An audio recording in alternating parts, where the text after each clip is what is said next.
أعوذ بالله من الشيطان الرجيم بسم الله الرحمن الرحيم وقال إني ذاهب إلى ربي سيهدين ربي هب لي من الصالحين فبشرناه بغلام حليم ولما بلغ معه السعي قال يا بني إني أرى في المنام أني أذبحك فانظر ماذا ترى قال يا أبت افعل ما تؤمر ستجدني إن شاء الله من الصابرين فلما أسلما وتله للجبين وناديناه أن يا إبراهيم قد صدقت الرؤيا إنا كذلك نجزي المحسنين إن هذا لهو البلاء المبين وفديناه بذبح عظيم وتركنا عليه في الآخرين سلام على إبراهيم كذلك نجزي المحسنين إنه من عبادنا المؤمنين وبشرناه بإسحاق نبيا من الصالحين وباركنا عليه وعلى إسحاق ومن ذريتهما محسن وظالم لنفسه مبين صدق اللہ العظیم. کل بھی یہ رکوع آپ کے سامنے آیا تھا اور ابراہیم علیہ السلام نے کہا اور بولا کہ میں اپنے رب کی طرف جاتا ہوں، وہی مجھے صحیح راستہ دکھائے گا. اے میرے رب تو مجھے کوئی صالح اولاد عطا فرما. تو ہم نے انہیں ایک ایسے لڑکی کی بشارت دی جو حلیم تھا، یعنی صبر کرنے والا. پھر وہ ان کا لڑکا جب ان کے ساتھ دوڑنے کے قابل ہوا، ہاتھ کو ایک ہمارے پاس محاورہ ہے نا، بچہ ہاتھ کا ہی دکھتا نا، تو ہم نے تو ان کو اللہ تعالیٰ نے خواب دکھایا. تو خواب اپنے بیٹے سے عرض کیا کہ بیٹے میں خواب میں دیکھ رہا ہوں کہ میں تجھے ذبح کر رہا ہوں، تو بتا تیری کیا رائے ہے. تو اس حلیم بیٹے نے کہا، صبر کرنے والے نے کہا، اے ابا جان جو آپ کو حکم دیا وہ کر گزریے، انشاءاللہ آپ مجھے صبر کرنے والوں میں سے پائیں گے. پھر دونوں نے ہمارے حکم کے آگے اپنے آپ کو ڈال دیا، سرنڈر کر دیا. اسلام کے معنی سرنڈر کرنا. دونوں نے ہمارے حکم کے آگے سرنڈر ہو گئے، یہ ذبح ہونے کے لیے، وہ ذبح کرنے کے لیے. فلما سلما وَتَلَّوْا لِلْجَبِينِ، اور اس کو منہ کے بل، ایسا نہیں منہ کے بل تاکہ نظر نہ آئے، صورت نظر نہ آئے، صورت میں پچھاڑ دیا، منہ ماتھے کے بل نے پچھاڑ دیا. اب کیا ہوا اس کے بعد اس کو چھوڑ دیا، ڈیش ڈیش ڈیش ڈیش چھری چلائی. نادینا، ہم نے آسمان سے آواز کی، اب ہم نے آسمان سے پکارا، اے ابراہیم تم نے اپنا خواب سچا کر دکھایا، بے شک ہم نیک عمل کرنے والوں کو ایسی جزا دیا کرتے ہیں. یہ کھلی آزمائش تھی ان کی، اور ہم نے اس کے بدلے ایک جانور جو ہے ذبح کرنے کے لیے، اس کے بدلے میں بڑا دمبا ہم نے آسمان جنت سے بھیج دیا، اور ان کے ذکر کو ہم نے آنے والے لوگوں میں باقی رکھا. سلام ہو ابراہیم پر. اس طرح ہم بدلہ دیا کرتے ہیں نیک کام کرنے والوں کا، بے شک وہ ہمارے کامل ایماندار بندوں میں سے تھے. اور اس کے بعد ہم نے ان کو بشارت دی ایک بیٹے کی جو نبی بھی ہوگا، نیک لوگوں میں سے ہوگا. ہم نے ان پر، ابراہیم پر اور ان کے بیٹے پر اسحاق پر ہم نے برکتیں نازل کیں. ان کی اولاد میں سے کچھ لوگ جو ہے نیک ہیں، اور کچھ لوگ جو ہے اپنی جان پر ظلم کرنے والے بھی ہیں. تو تقریباً 12 صفحہ لکھا ہے، تو یہاں کچھ لوگ اگر پڑھنے لگیں گے تو پھر کنفیوز ہو جائے گا. اس لیے تو یہاں بھی ذکر قرآن میں آیا ہے، پھر اور بھی جہاں ذکر آیا ہے تو وہاں اکلوتے بیٹے کی قربانی کر کے، اور پورے تورات انجیل میں اکلوتے بیٹے کی قربانی کر کچھ. تو اب جو ہے انہوں نے دیکھا کہ یہ اسحاق علیہ السلام کے بیٹے تھے، یعقوب علیہ السلام، ان کے 12 بیٹے تھے انہوں نے اسرائیل. اب یہ قربانی کا کریڈٹ جو ہے ادھر جانا نا، تو ان لوگوں نے کیا کہ قربانی اسحاق علیہ السلام کی تھی بڑا کر.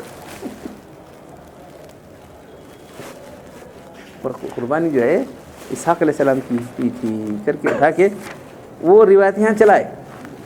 ذبی جو ہے اسماعیل علیہ السلام تھے، یہ اسحاق علیہ السلام تھے. صحابہ کرام مطلب سب کو معلوم تھا کہ چپ زیادہ ہو اس کے بارے میں. تو ہمارے نبی صلی اللہ علیہ وسلم اسماعیل علیہ السلام کی اولاد میں سے نہیں، ہمارے نبی صلی اللہ علیہ وسلم جو ہے اسماعیل علیہ السلام. تو یہ ادھر جاتا تو عرب والوں کو زیادہ کریڈٹ ہے، یہودیوں کو کریڈٹ نہیں ملتا بنی اسرائیل کو. اس کے واسطے انہوں اٹھا کے وہ روایتیں چلا کے پڑے ہو. اللہ کے زمانے میں ہوتی نہیں تھی وہ باتیں، وہ معلوم ہے اگر چپ بیٹھے تھے کیا سب کو معلوم ہے اسماعیل علیہ السلام کی قربانی تھی وہ تھی. تو کعب احبار یہود کے اللہ کے زمانے ایمان نہیں لائے تھے، عالم تھے وہ حضرت عمر رضی اللہ عنہ ایمان لائے. لا کے وہ سب جو ہے عالم ہے کر کے ان کو کئی روایتیں وہ حضرت عمر پوچھتے تھے ان کا بار بار حدیث میں آتا ہے پوچھے تم جانتے ہو عالم کون ہے وہ. تو انہیں عالم ہے بھائی کتابوں کو جاننے والا کیا پوچھے. انہوں نے یہ روایتیں پھیلا چھوڑی. اب کون ہوتا ہے اس کے بارے میں وہ بہت زیادہ نہیں دیے. بعد میں جو ہے کیسا ہو گیا کہ عجیب ہو گیا نا، پھر وہ اپنا کریڈٹ لینے کے لیے یہودیوں نے ایسا کیا تھا. تو قرآن کا بیان دیکھے تو معلوم ہوتا ہے کہ اب تورات انجیل کے اندر بھی تو اپنے اکلوتے بیٹے کی قربانی دے. اکلوتے بیٹا کون تھا؟ ہمارا قرآن کا بیان تو چھوڑو، تورات انجیل کے اندر بھی تھا. اکلوتا بیٹا کون تھا؟ بیٹا تھا تو اسماعیل السلام ہی تھے. تو اس کو یہ کرنے کے لیے یہ کر دیا انہوں نے. تو ہمارے لوگوں میں جب ان کی باتیں سن کر سب جنے وہ روایتیں چلائیں حدیث میں آ گیا ہوں سر. اب یہاں آدھے صحابہ کرام وہ بول رہے ہیں سر بول رہے ہیں. تو یہ مورخین مفسرین کی اختلاف، حضرت علی، حضرت عبداللہ بن مسعود، ابن عباس، کعب احبار، سعید بن جبیر، قتادہ، مسروق، ان کی شاگرداں وہ نا سعید بن جبیر، قتادہ، مسروق، اکرمہ، عطا، مقاتل، یہ سب کریں کہ جو ہے وہ قربانی کی ہوئی تھی اسحاق علیہ السلام کی. یہ کیا اس کے برخلاف حضرت علی، حضرت بن عباس، عبداللہ بن عمر، ابو ہریرہ، ابو طفیل، سعید بن مسیب، سعید بن جبیر، حسن بصری، مجاہد، عمر بن عزیز، یہ لوگ کہتے ہیں کہ جو ہے قربانی جو ہوئی تھی وہ اسماعیل علیہ السلام کی تھی. تو اس طرح قرآن کے اندر جو ہے کچھ ایسی روایتیں لوگوں نے چلا دی تھی. اب اس کے بعد جو ہے ایسا بول رہے ہیں کہ ایسا بول رہے ہیں، بہت زیادہ لوگوں کو اسے انڈیشن نہیں دیے. آگے جو ہے تورات انجیل لکھ دیکھو وہاں کلیئر آتا تو اکلوتا بیٹا کون تھا. اکلوتا بیٹا تو وہ تھا.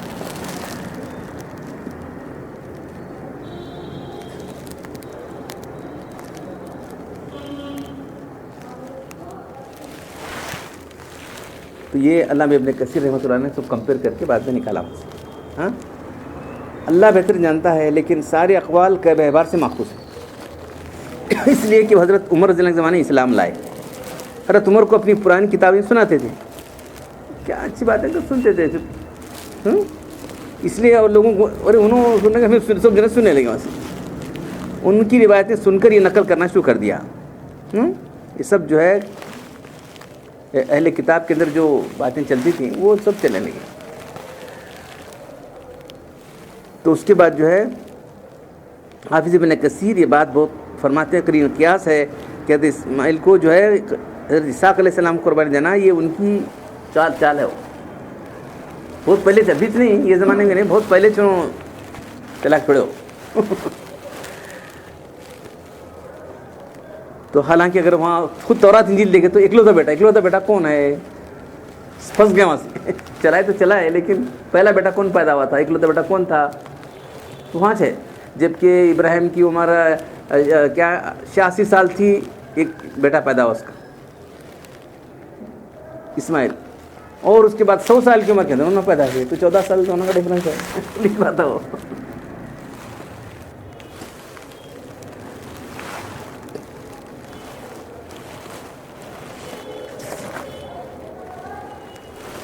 حافظ ابن کثیر رحمۃ اللہ علیہ جو مفسر ہیں، علماء یہود میں سے ایک شخص حضرت عمر بن عزیز کے زمانے میں مسلمان ہو گیا.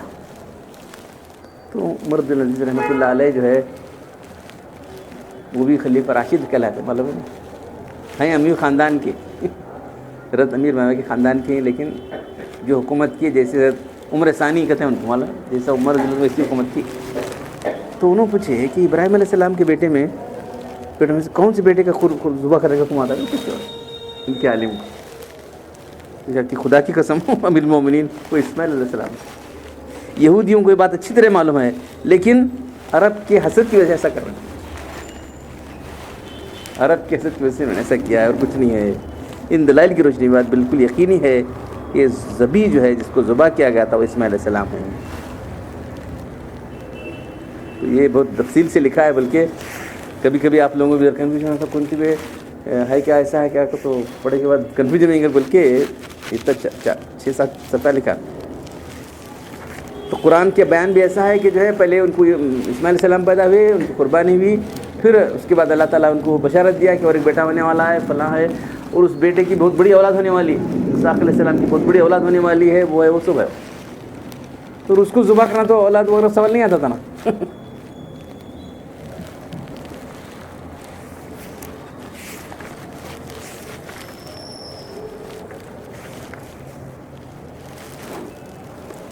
یہاں جو ہے جو قربانی کا واقعہ ہے، اس سے پہلے جو آپ کی آگ میں جلانے کا واقعہ ہے، تو مولانا علی رحمۃ اللہ علیہ کا کوئی مضمون ہے کہ جو ہے 2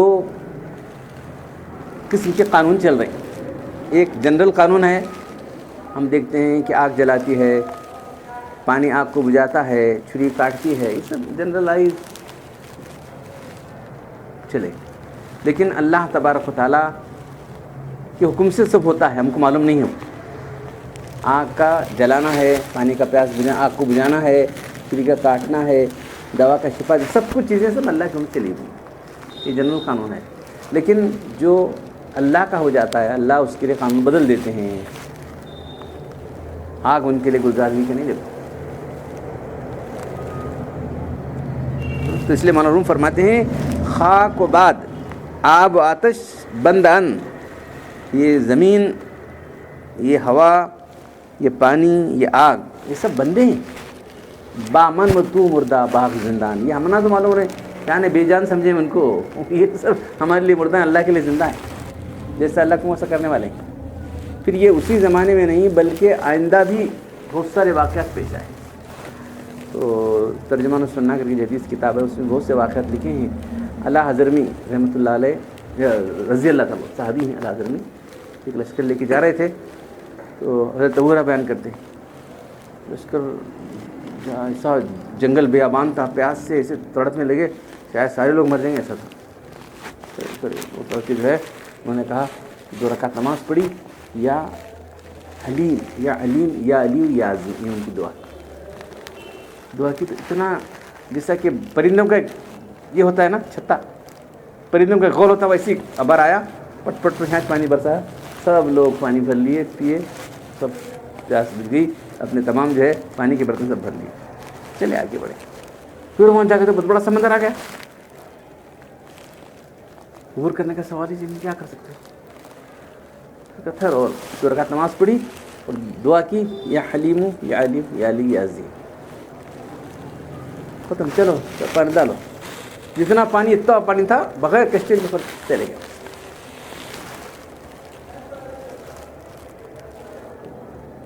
تو یہ ایک نہیں، ایسے حضرت عمر رضی اللہ تعالیٰ عنہ خطبہ دے رہے، اللہ تعالیٰ نے وہاں کا نقشہ دکھا دیا. یا جابر یا ساریہ جبل، ساریہ جو اس کی یہ تھے، پہاڑ کی طرف دیکھو، تو پہاڑ کو اپنے پیچھے کر لو، پہاڑ سے وہ جانے والی تھی. ان 3 مرتبہ اس کے تو خطبے میں نے کیا ایسا بولے کر لوگ کیا ہوا کیا نہیں کیا کی بولے کر سمجھے. تو اللہ نے نقشہ دکھا دیا. مصر فتح ہوا. مصر کے اندر جو ہے وہاں کیا قانون تھا، ہر سال ایک کنواری لڑکی کو، خوبصورت کنواری لڑکی کو خوب بناؤ سنگار کر کے جو ہے لے جا کے، نہیں تو سوکھ گیا. وہ عمر بن عاص رضی اللہ تعالیٰ عنہ گورنر تھے. دیکھیے امیر المومنین پانی پورا سوکھ گیا دریا نیل کا. وہی دریا نیل پہلے زمانے میں اسی پینے کا، اسی سیرابی سب تھا بالکل. اب سب لوگ مر رہے ہیں، کیا کر سکتے ہیں، بہت کسا قحط پڑا ہے پانی میں، کیا کر سکتے ہیں. تو یہاں کا رواج ایسا ہے، کیا کروں، خط لکھے بھیجا. تو خط لکھا دریا کو، اے دریا میں اگر تو اللہ کے منہ سے بہہ رہا ہے تو بہنا شروع کر دے، تیرے پانی کی ہم کو ضرورت نہیں. یہ میرا خط لے کے ڈال دو بس. خط لے کے ڈالتی, رات کو ڈال دیا, صبح تک اور اتنا اوپر سے پانی آ گیا. تو اس کے بعد سے غلط رسم بند ہو گئی. تو یہ سب چیزیں جو ہے جو مولانا فرماتے ہیں خاک و باد آب و آتش. حضرت عمر رضی اللہ کے زمانے میں آگ ایک نکلی, تمیم داری رحمۃ اللہ علیہ, بہت بڑے تمیم داری رضی اللہ عنہ, بہت بڑے صحابی ہیں. جاؤ اس کو آگ ہٹا دو بس, جاؤ جی جاؤ جاؤ, انہوں ذرا ہچکچا رہے تھے بس, صرف جا کو ہاتھ سے ہٹا دے نا, آگ کو ہٹا دیا ہاتھ سے. تو ایسے جو ہے اس کے بعد بھی اس وقت نہیں, اس کے بعد بہت سارے واقعات ایسے ہوئے, اور اگر جمع کیا جائے تو بہت سے واقعات ہوتے ہیں. تو اللہ تعالیٰ کے دو قانون چل رہے ہیں, ایک جنرل فزیکل قانون ہے, دوسرا اسپیشل فزیکل قانون, وہ اللہ کے بندوں کے لیے.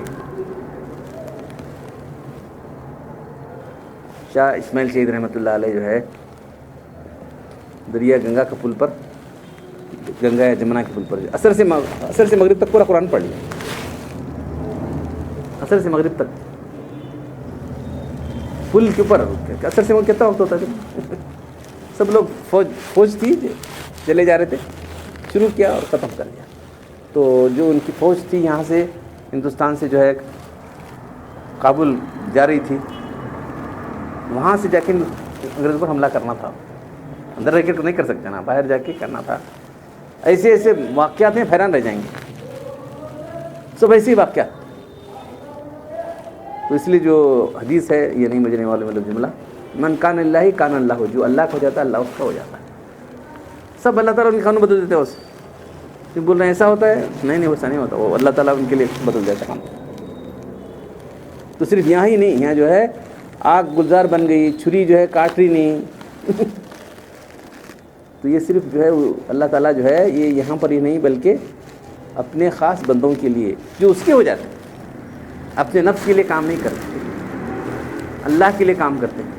تو اللہ تبارک و تعالیٰ جو ہے اپنے عام فزیکل قانون کے کو توڑ کر ان کے لیے جو ہے سہولتیں مہیا کر دیتے ہیں. اللہ تعالیٰ ہم کو قرآن پڑھنے اور عمل کرنے کی توفیق عطا فرمائے. الحمد للہ رب العالمین والصلاۃ والسلام علی رسول الکریم ربنا آتنا فی الدنیا حسنۃ وفی الآخرۃ وقنا عذاب النار ربنا ظلمنا انفسنا وان لم تغفر لنا وترحمنا لنكونن من الخاسرین. ان اللہ ملائکۃ یصلون علی النبی یا ایھا الذین آمنوا صلوا علیہ وسلموا تسلیما. سبحان ربک رب العزة عما یصفون وسلام علی المرسلین والحمد للہ.